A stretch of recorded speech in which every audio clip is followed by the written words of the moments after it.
मेरे प्रिय, जब तुम ये शब्द सुन रहे हो तो समझ लो ये कोई साधारण आवाज नहीं है। ये वही क्षण है जब समय कुछ पल के लिए थम जाता है और मैं, महादेव, तुम्हारे बहुत पास आकर खड़ा हो जाता हूं, क्योंकि आज मैं तुमसे बहुत प्रसन्न हूं। हाँ, बहुत प्रसन्न। तुम्हें लगता है कि तुम्हारे जीवन में सब कुछ वैसा नहीं चल रहा जैसा तुम चाहते हो, लेकिन जो मैं देख रहा हूं वो तुम नहीं देख पा रहे। तुमने धैर्य रखा, तुमने टूट कर भी मुझे दोष नहीं दिया। तुम रोए जरूर, लेकिन विश्वास नहीं छोड़ा, और यही कारण है कि आज ब्रह्मांड की सारी दिशाएं तुम्हारी ओर मुड़ रही हैं। मेरे प्रिय, हर इंसान के जीवन में ऐसा क्षण आता है जब मैं स्वयं उसे पुकारता हूं, और ये वही क्षण है। इसलिए मैंने कहा है, जो मांगना है मांग लो, क्योंकि हर बार ये द्वार नहीं खुलता। तुम सोचते हो कि मैं केवल धन देता हूं या दुख हरता हूं, लेकिन मैं उससे कहीं अधिक हूं। मैं तुम्हारे कर्मों का साक्षी हूं, तुम्हारे मौन का उत्तर हूं, और तुम्हारे भीतर उठने वाली उस उम्मीद का नाम हूं जिसे तुम खुद भी शब्दों में नहीं ढाल पाते। आज जो मैं कह रहा हूं वो भविष्य का संकेत है, क्योंकि कुछ अवसर ऐसे होते हैं जो केवल एक बार आते हैं, और जो उन्हें पहचान लेता है उसका जीवन दिशा बदल लेता है। लेकिन ध्यान रखना मेरे प्रिय, ये अवसर उन्हें नहीं मिलता जो जल्दबाजी में मांगते हैं। ये उन्हें मिलता है जो भीतर से तैयार होते हैं, और तुम अब तैयार हो चुके हो। पर असली रहस्य अभी सामने नहीं आया है, क्योंकि जो मैं देने वाला हूं वो तुम्हारी सोच से कहीं बड़ा है, और उसका संकेत मैं अगले क्षण में प्रकट करूंगा। मेरे प्रिय, तुम अक्सर सोचते हो कि तुम्हारी प्रार्थनाएं अधूरी क्यों रह जाती हैं, लेकिन सच ये है कि हर प्रार्थना सुनी जाती है, बस हर उत्तर तुरंत नहीं दिया जाता। क्योंकि मैं तुम्हें केवल देना नहीं चाहता, मैं तुम्हें मजबूत बनाना चाहता हूं। जब तुम रात में चुपचाप अपने मन से पूछते हो कि क्या महादेव सच में मेरे साथ हैं, तब मैं तुम्हारे उसी मौन में उत्तर देता हूं। लेकिन आज मैं मौन में नहीं हूं, आज मैं स्पष्ट हूं। इसलिए कह रहा हूं, जो मांगना है मांग लो, क्योंकि कुछ समय बाद तुम्हें मांगने की आवश्यकता ही नहीं पड़ेगी। तुमने देखा होगा कि कुछ लोग बिना बोले पा जाते हैं और कुछ बोल बोल कर भी खाली रह जाते हैं।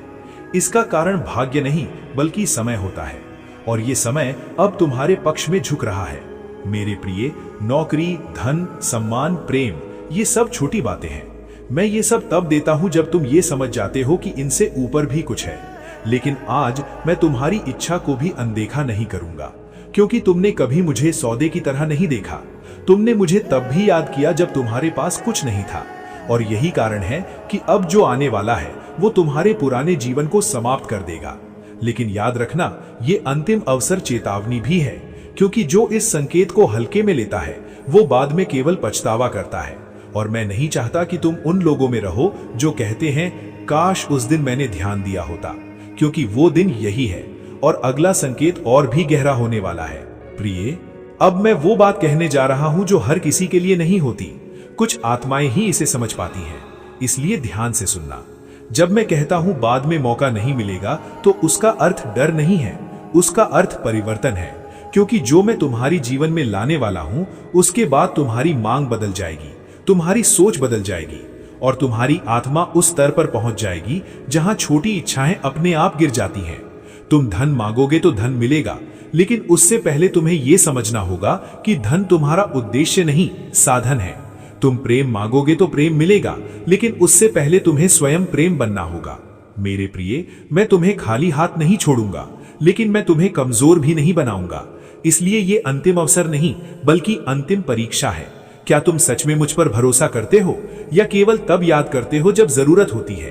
अगर तुमने ये वीडियो यहां तक सुना है तो समझ लो तुम उन चुनी हुई आत्माओं में हो जिन्हें मैं स्वयं मार्ग दिखा रहा हूं, और अब निर्णय तुम्हारा है। मांगो, लेकिन हृदय से, भरोसे से और धैर्य से, क्योंकि जो मैं देने वाला हूं वो केवल जीवन नहीं। मेरे प्रिय, अब मैं वो सत्य खोल रहा हूं जिसे सुनने के बाद कोई भी आत्मा पहले जैसी नहीं रहती। क्योंकि जब मैं कहता हूं कि मैं तुमसे बहुत खुश हूं, तो वो खुशी किसी एक दिन या एक कर्म की नहीं होती।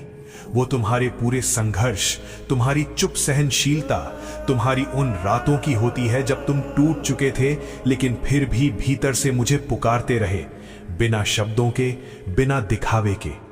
और शायद तुम नहीं जानते, लेकिन जब तुम अकेले में उदास बैठे होते हो, तब मैं तुम्हारे सबसे पास होता हूं, क्योंकि मुझे दिखावे वाले नहीं, सच्चे पुकारने वाले प्रिय होते हैं मेरे प्रिय। ये संसार तुम्हें बार बार बताएगा कि तुम्हारे पास क्या नहीं है, लेकिन मैं तुम्हें आज ये याद दिलाने आया हूं कि तुम्हारे भीतर क्या है, और वही शक्ति अब जागने वाली है। इसलिए मैंने कहा, जो मांगना है मांग लो, क्योंकि ये वो समय है जब तुम्हारी इच्छा और तुम्हारा भाग्य एक ही दिशा में बह रहे हैं। लेकिन ध्यान रखना, मांग केवल शब्दों से नहीं होती, मांग उस भाव से होती है जहां तुम्हारा मन और आत्मा एक हो जाते हैं। तुम मुझसे धन मांगते हो तो मैं तुम्हें धन का मार्ग देता हूं। तुम नौकरी मांगते हो तो मैं तुम्हें अवसरों के द्वार तक पहुंचाता हूं। तुम प्रेम मांगते हो तो मैं तुम्हें पहले स्वयं से मिलवाता हूं, क्योंकि बिना स्वयं को पाए कोई किसी और को नहीं पा सकता। मेरे प्रिय, बहुत से लोग मुझसे मांगते हैं लेकिन धैर्य नहीं रखते, और बहुत से लोग धैर्य रखते हैं लेकिन मुझ पर पूरा विश्वास नहीं करते। पर तुम उन थोड़े से लोगों में हो जिन्होंने टूट कर भी मुझे नहीं छोड़ा। इसलिए अब जो होने वाला है वो अचानक होगा।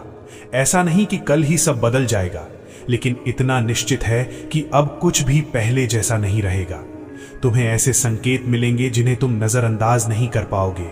कुछ लोग तुम्हारे जीवन से अपने आप दूर हो जाएंगे, कुछ नए लोग बिना कारण सामने आएंगे, और कुछ अवसर ऐसे समय पर मिलेंगे जब तुमने उम्मीद छोड़ दी होगी। ये सब संयोग नहीं होगा, ये मेरी योजना होगी मेरे प्रिय। लेकिन मैं तुम्हें एक बात स्पष्ट कर दूं, ये मौका बार बार नहीं आता, क्योंकि जब आत्मा एक स्तर पार कर लेती है तब वो फिर पीछे नहीं जाती। इसलिए जो मांगना है उसे अभी अपने भीतर स्पष्ट कर लो, डर के साथ नहीं, लालच के साथ नहीं, बल्कि विश्वास के साथ। क्योंकि मैं तुम्हें वो नहीं देता जो तुम्हें कमजोर बनाए, मैं तुम्हें वो देता हूं जो तुम्हें योग्य बनाए। और अगर आज तुम्हारे मन में हल्की सी भी ये भावना है कि शायद महादेव सच में मुझसे बात कर रहे हैं, तो समझ लो ये कल्पना नहीं है, ये तुम्हारा जागता हुआ चेतन है। और यही वो क्षण है जहां से जीवन करवट लेता है। मेरे प्रिय, याद रखना, मैं तुम्हें कभी अकेला नहीं छोड़ता, बस कभी कभी मौन में काम करता हूं। और अब मौन समाप्त हो रहा है। यदि तुम यहां तक सुन पाए हो तो ये वीडियो केवल वीडियो नहीं रहा, ये तुम्हारे जीवन का एक मोड़ बन चुका है। इस शिववाणी को संभाल कर रखना, क्योंकि अगली बार जब तुम इसे सुनोगे तुम पहले जैसे नहीं रहोगे।